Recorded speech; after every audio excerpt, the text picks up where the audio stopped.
Have you faced some big challenges in your life? You are not alone. Being inspired by others who have faced similar challenges is what helps shine light on your path. And here are those stories. Hi, I'm Greg Crawford, and welcome to the Challenge to Triumph Show. Hey everybody, Greg here. Welcome to an episode of the Challenge to Triumph Show. And I'm here with a good friend of mine, Chris Romulo, and he's from Queens, New York, fellow New Yorker. Chris grew up in a rough area in Queens. There was fights, there was bullying. Back then, bullying wasn't a thing. It was just something that you had to put up with and deal with on your own and figure it out. And Chris found a way to overcome that. Instead of going down the path of destruction and getting himself into trouble, Chris found another outlet, which was Muay Thai mixed martial arts. Chris went on to become a champion Muay Thai fighter. And now Chris has the privilege of actually teaching kids. He's doing a lot of work in his neighborhood in Queens, New York with kids, keeping them out of trouble, showing them the art of Muay Thai boxing. Him and his wife, Sarah, who are they're good friends of mine. I met them through mutual groups because we were both in the fitness industry. They own their own facility in Queens. It's partially CrossFit, but they have their own. It's not so much CrossFit anymore. Now it's more their shred program. They kind of dialed it in and created their own program, and it's a mix of strength training, high intensity training, Muay Thai, boxing. So it's a great facility. And now Chris has written a book, and he is now doing his speaking. He's a motivational speaker, and he's doing a tour. He's speaking at schools, speaking to kids, speaking at events, and it's an honor to have him on the show. And let's dive into the interview. Who is Chris before the author now and father, husband? So I always joke around, I was born, raised, and trapped in Queens, New York. And, my parents were an immigrant couple from the Philippines, and their main goal was to Americanize us as best they could. And, I have two younger brothers, so most of my childhood and teenhood was spent in Queens Village, New York, which is a town, not too rural, but not too suburban, kind of like right in the middle. And, from an early age, I dealt with a lot of stuff. Being a new kid in the neighborhood, being the only Pacific Islander in my school, I faced a lot of bullying, on a regular basis. Actually, my fourth grade teacher was pretty abusive to me physically, mentally, and psychologically. And was she a nun? Father was. What's that? Was your fourth grade teacher a nun by any chance? No, and you know what? It's crazy because it was a public school, and it was it was actually a male teacher who was he was like, from what I remember, he was the meanest man I could ever remember. So all right, I had an abusive nun in the fourth grade, so. Well, so the story behind that is like, I remember being pinched and having to deal with my teacher like spitting on me because he was yelling so violently. I would go home and tell my mom, and my mom in the Philippines, all the schools are private, Catholic run schools, so for her that was kind of normal. That was the norm, facing corporal punishment and all this kind of different style of teaching. So when I told her, the first thing she said to me was like, what did I do to deserve it? So that kind of sent me a message early on in my life that, I was getting, picked on by kids at school and being abused by my fourth grade teacher. And then I couldn't really tell my mom because, it was my fault, But, that was kind of my childhood growing up until, I got into a street fight as a young adult that, I almost lost my life, and that pretty much, changed my whole life at about 20 or 21 years old. So what happened with that situation? If you don't mind. So I was running the streets for a good 5 or 6 years and making really bad decisions as a young, as a teenager and a young adult.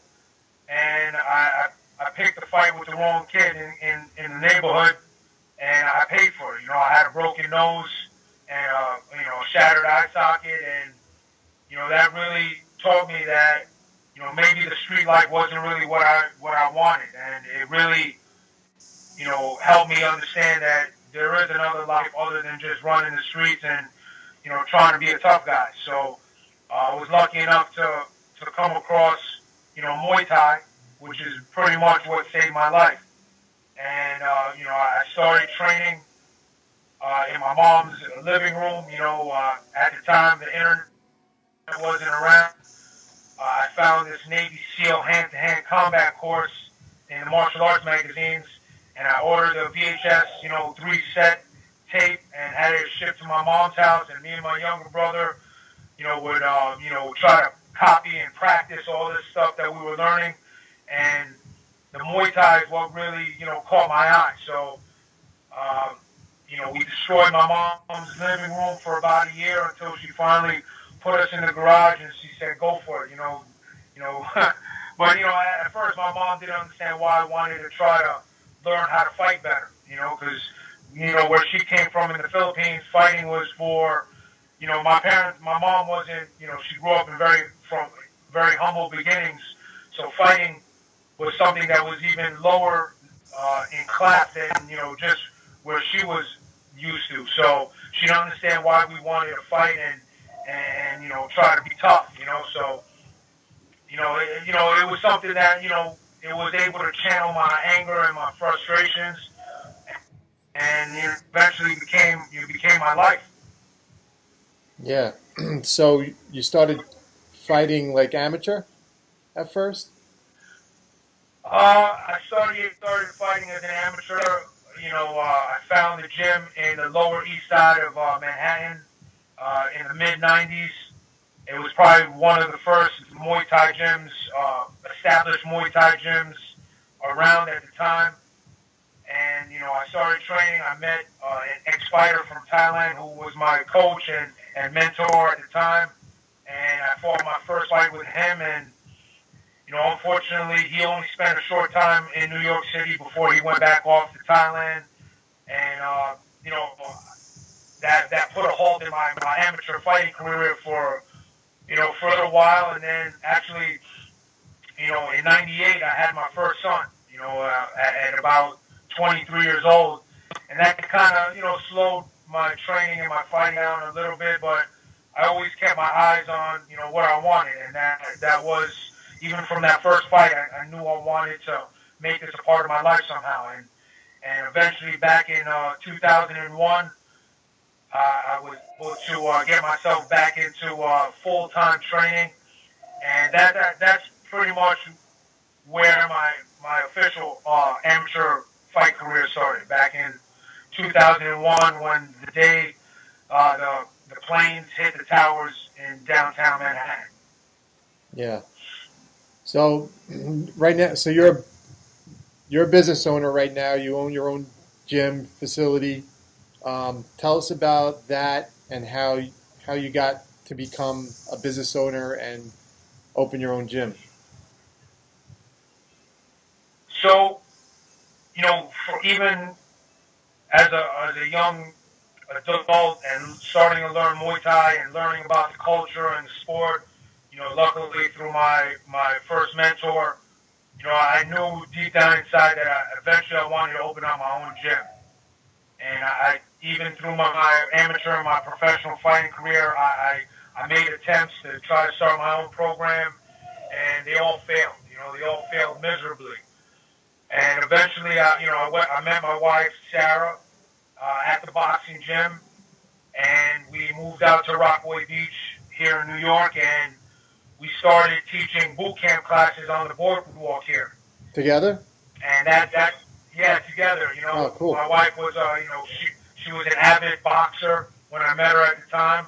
Not competing, but she loved training. Was that love at first sight then? Yeah, pretty much. You see this, I you see joke this girl around. in the boxing gym fighting, and you're like, that's the one. Yes. I used to joke around about finding your soulmate, and I didn't believe in it. But when I saw her working out in the gym, I was like, that's got to be the soulmate. She was. At first, I thought she was a professional boxer. And I told myself, I was like, this has got to be the most gorgeous professional boxer I've ever seen. Because of the way she would train. She would come in the gym. She wouldn't lull around and goof around. She would just get right to work, and that's not typical usually of anyone that trains in a boxing gym. Sometimes as a new boxer, you're kind of confused, but she didn't seem like a new boxer, so I just assumed that she was a fighter. But she turned out that she'd never fought a day in her life.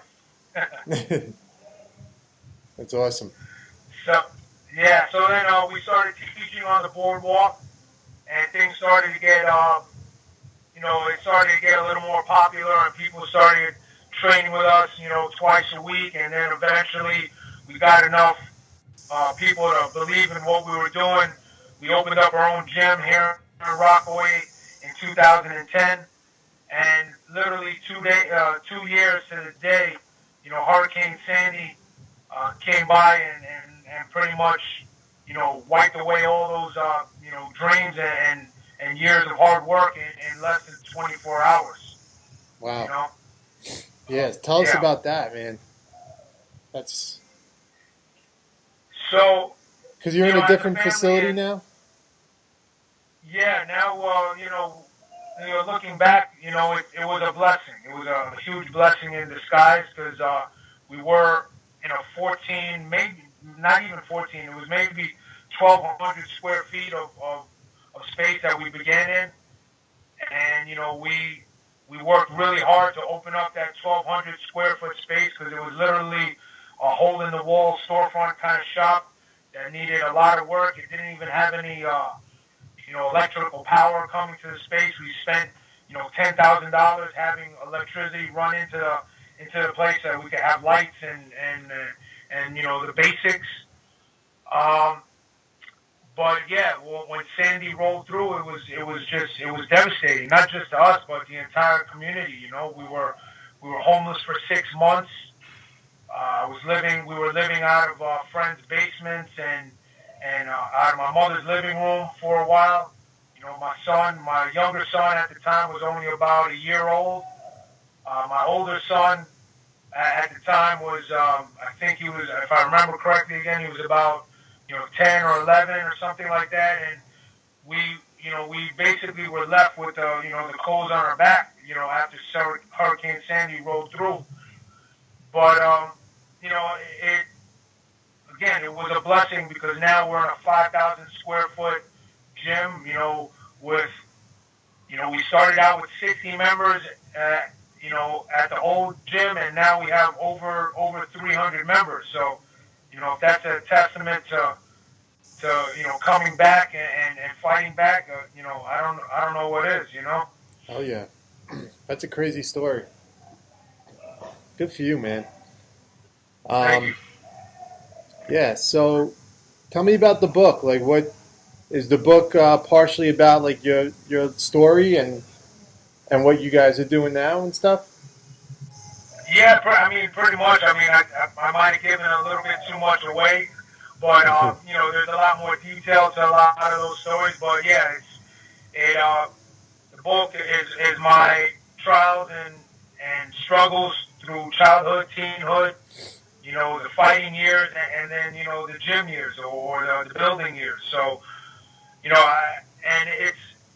I like to say that the book is not just like a woe is me kind of story. Like, oh my gosh, like, look at what, this guy's been through. Like, I hope that the goal of the book is to inspire people, to show people that, all our struggles, they're not the same, but they're universal in some way or another. That anybody from any walk of life can read my book and say, you know what, if he can go through that, I can handle life too, the same.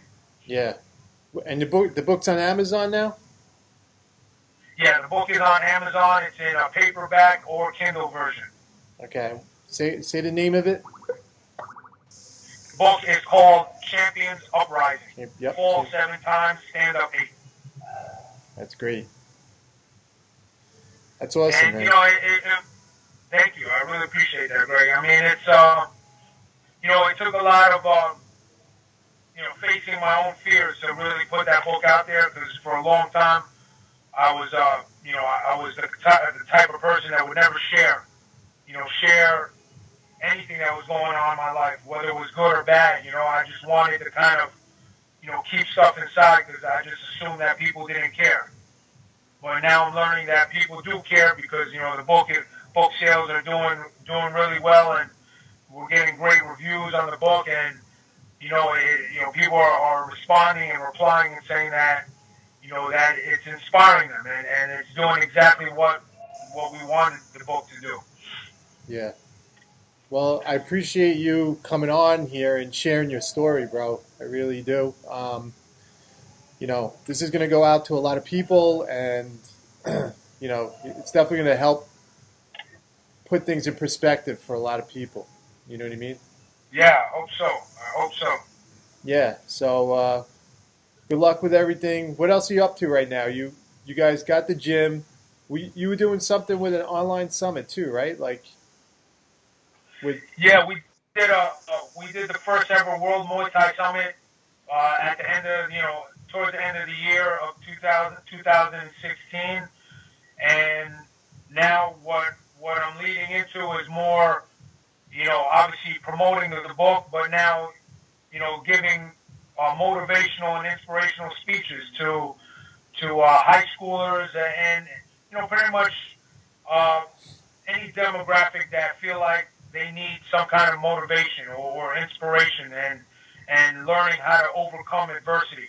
Because, you know, I wish I had more mentors as a younger kid growing up. And so my goal is, I want to be the person that I wish I had when I was a teenager, you know, growing up. And, you know, maybe I wouldn't have made as many of the mistakes that I made to put me in situations that I didn't probably need to be in. But you know what? It's, you know, everybody's got to learn the hard way, and hopefully I can help other people not, you know, go down the wrong route, especially in our neighborhood here in Rockaway Beach, where, you know, it's, you know, there are lots of variables that kids have to deal with here that could lead them down, you know, the wrong journey. Yeah.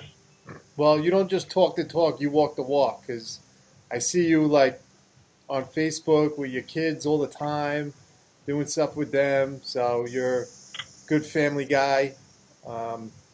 Thank you. Me and your wife network a lot with the fitness stuff. So I wish you the best, brother. Thank you, Greg, man. I appreciate it. It's an honor to be here and, you know, hopefully share and hopefully inspire somebody. You definitely will. I appreciate you coming on, man. And let's keep in touch. For sure. Thank you, Greg. All right? Enjoy the rest of your day. All right. You too. Thanks, bud. Thank you. Hey, if you love the show, make sure to keep following us on iTunes. It's the Challenge to Triumph show. And also head over to challenge2triumph.com and, you know, follow the journey. Stay a part of the journey. I'll be sending you some really valuable emails and keeping you up to date with who the next guest will be on. So let's stay connected. And if you got a lot of value out of this show, please go over to iTunes and leave a positive review. It would really help boost the show. And thank you so much for listening. Take care.